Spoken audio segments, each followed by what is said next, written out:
Hello and welcome again to Mayurika's nutri classes. আমি ময়ূরিকা, তোমাদের Nutri tutor. আজকে একটি ইম্পর্ট্যান্ট বিষয় নিয়ে আলোচনা করব বলে এসেছি। একটা ছোট্ট ভিডিও দিচ্ছি। সেটা হচ্ছে যে Calcutta university food and nutrition যে সমস্ত স্টুডেন্টরা রয়েছে তারা আপগ্রেডেড সিলেবাস নিশ্চয়ই এতদিনে হাতে পেয়ে গেছো, মানে যারা এই মুহূর্তে 7th সেমিস্টারে অ্যাপিয়ার করেছো। তো 7th আর 8th সেমিস্টারের নিয়ম তো কিছুটা আলাদা। তো সেই নিয়মাবলী কী আছে সিলেবাসে, নতুন কি এলো, সেগুলো নিয়ে আজকে একটু আলোচনা করে নিই চটপট। তো সিলেবাসটা আমরা ওপেন করব কী করে? আমি খুব সহজে যেটা করি সেটা হচ্ছে আমি CCF CU সিলেবাস বলে গুগলে সার্চ দিই এবং প্রথমেই তোমরা দেখতে পাচ্ছ ক্যালকাটা ইউনিভার্সিটির অফিসিয়াল ওয়েবসাইট, যেখানে এই 4 ইয়ার অনার্সের জায়গাটায় ক্লিক করলে তোমরা ফুড অ্যান্ড নিউট্রিশন 19 নম্বর দেখতে পাবে। ডেট 8/7 লাস্ট আপডেটেড সিলেবাস এইটা হচ্ছে। এবার তোমরা চাইলে এটাকে ডাউনলোড করতে পারো। আপাতত আমি ডাউনলোডের অপশানে যাচ্ছি না। আমি যেটা করছি সেটা হচ্ছে একটু রোটেট করে আমার দেখাচ্ছি। আমার মনে হয় তাতে করে তোমাদের সুবিধা হবে, যেহেতু আজকে আমি মোবাইল থেকেই ভিডিওটি করছি একটু তাড়াহুড়োর মধ্যে। দেখো 6 সেমিস্টার অবধি তোমাদের হয়ে গেছে। 7th সেমিস্টারে 4টে পেপার রয়েছে থিওরি। 7th সেমিস্টারে কিন্তু আপাতত কোনো ডিসার্টেশন ওয়ার্ক নেই। তো 4টে পেপার রয়েছে এবং সেখানে 4/4 ক্রেডিট তোমাদের দেওয়া রয়েছে। টোটাল এখানেতে ক্রেডিট হচ্ছে 20। কেন 20 যদি বলি, কারণ একটা প্র্যাকটিক্যাল বা যাদের টিউটোরিয়াল রয়েছে যে সমস্ত সাবজেক্টে তাদের জন্য থাকছে। আমাদের ফুড অ্যান্ড নিউট্রিশনের ক্ষেত্রে অবশ্যই প্র্যাকটিক্যাল থাকবে এবং থিওরি রয়েছে 4টে। এখানে 4-3 ক্রেডিট হচ্ছে এখানেতে রয়েছে 4x3 করে। আচ্ছা, এবার চলে আসে সিলেবাসের ডিটেলস। যদি আমরা বলি সিলেবাসের ডিটেলস, আমি স্ক্রল ডাউন করে নিচে যাচ্ছি। দেখো 7th সেমিস্টারে ডিএসসি কোর মেজর যেটা C16 maternal and child nutrition রয়েছে। ম্যাটার্নাল অ্যান্ড চাইল্ড নিউট্রিশনে আমরা কী পড়বো ডিটেলস পরে আসছি। ডিএসসি C17 যেটা কোর মেজর পেপার, সেখানে একটি নতুন বিষয় তোমাদের সাথে পরিচিত হতে চলেছ, সেটা হচ্ছে entrepreneurship development in food industry. এখন ফুড ইন্ডাস্ট্রিতে তো কেউ যদি মনে করে যে আমি একটি কফি শপ বানাবো, আমি একটি ক্যাফেটেরিয়া দেবো, বা আমি কোনো ফুড ইন্ডাস্ট্রির হয়ে কাজ করব, সেক্ষেত্রে আমাদের কিছু কিছু বিষয় জানতে হবে, বুঝতে হবে, প্রচুর কিছু ফিনান্সিয়াল দিকগুলো জানতে হবে। সেই সব নিয়ে পড়াশোনা হচ্ছে এই পেপারটাতে থাকবে। এটি কিন্তু সব একদম নতুন। এর আগে CBCS মেথড যেটা ছিল তাতেও কিন্তু এই পেপারটি ছিল না। ডিএসসি কোর মেজর C18, যেখানে জেরিয়াট্রিক নিউট্রিশন অর্থাৎ বার্ধক্যের টাইমে পুষ্টির বিষয় সম্পর্কে আলোচনা, এবং ডিএসসি C19 যেটা, সেটাতে রয়েছে food safety and quality control. Food safety quality কন্ট্রোলেও কী থাকবে না থাকবে সেটা ডিটেলসে আসছি। প্রত্যেকটা পেপারেই দেখতে পাচ্ছ তোমাদের, যদি আমি একটু ওপরের দিকে যাই, 3x1 করা রয়েছে, অর্থাৎ 3টে করে থিওরি এবং একটি করে 3 ক্রেডিট থিওরি, 75 নাম্বারে, এবং প্র্যাকটিক্যাল যেরকম থাকে 25 মার্কসে, সেটা হয়ে টোটাল 4 ক্রেডিট। এবং সব শেষে ডিএসসি কোর মেজর C20 রয়েছে, যেখানে ডায়েট কাউন্সেলিং এবং পেশেন্ট কেয়ারের কথা আলোচনা করা আছে। আমি শুরুতে একটা জিনিস একটু ভুল বলেছিলাম, সেটা একটু সংশোধন করে দিচ্ছি। সেটা হচ্ছে যে একটা প্র্যাকটিক্যালের কথা আমি উল্লেখ করেছিলাম, কিন্তু সেটা নয়। প্রত্যেকটা পেপারের জন্যই প্র্যাকটিক্যাল রয়েছে। আবারও বলছি, প্রত্যেকটা পেপারের জন্যই ফুড অ্যান্ড নিউট্রিশনের প্র্যাকটিক্যাল কিন্তু দেওয়া রয়েছে। তো এই হচ্ছে সিলেবাসের একদম শর্ট একটা ভিউ। এবার যদি আমি একটু ডিটেলসে চলে আসি, একটু ডিটেলসটা দেখি।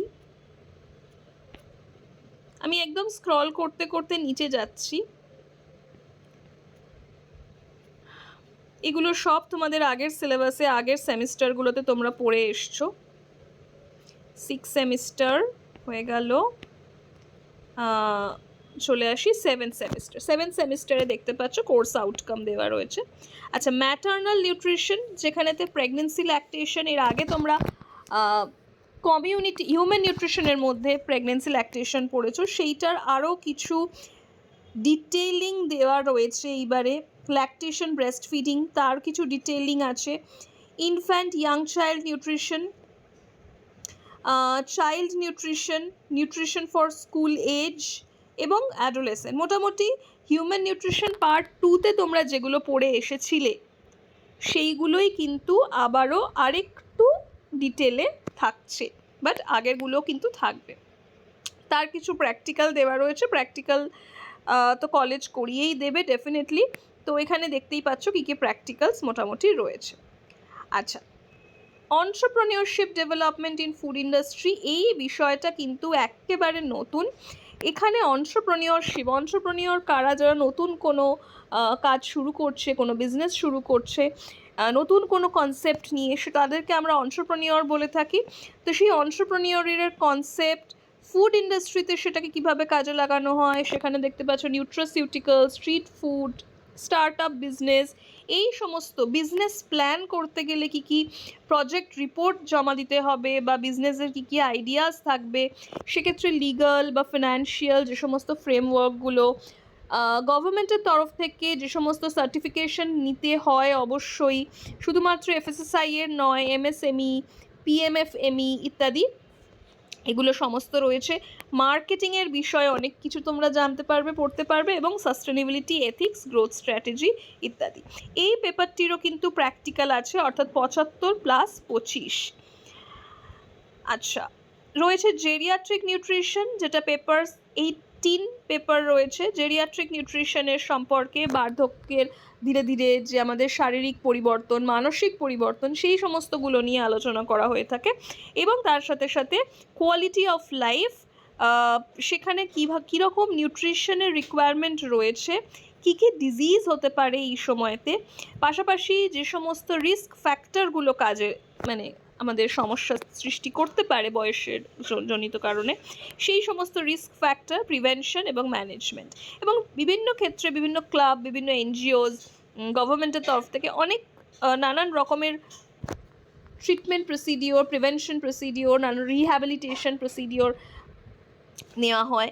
তো সেইগুলোর সম্পর্কেও কিন্তু জানতে হবে। এটারই একটি প্র্যাকটিক্যাল রয়েছে।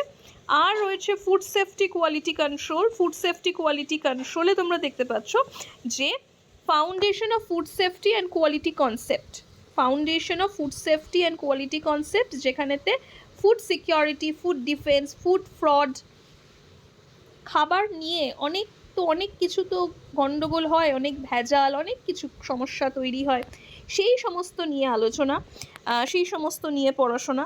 কেন ফুড সেফটি, কেন ফুড কোয়ালিটির আমাদের প্রয়োজন আছে, এবং কি কি হেলথ হ্যাজার্ড আসতে পারে, কি কি লজ রেগুলেশন রয়েছে, ম্যানেজমেন্টে কি কি করা হয়ে থাকে, এইচএসসিসিপির নাম তোমরা আগে শুনেছো, সেগুলোর ব্যাপারে দেওয়া রয়েছে।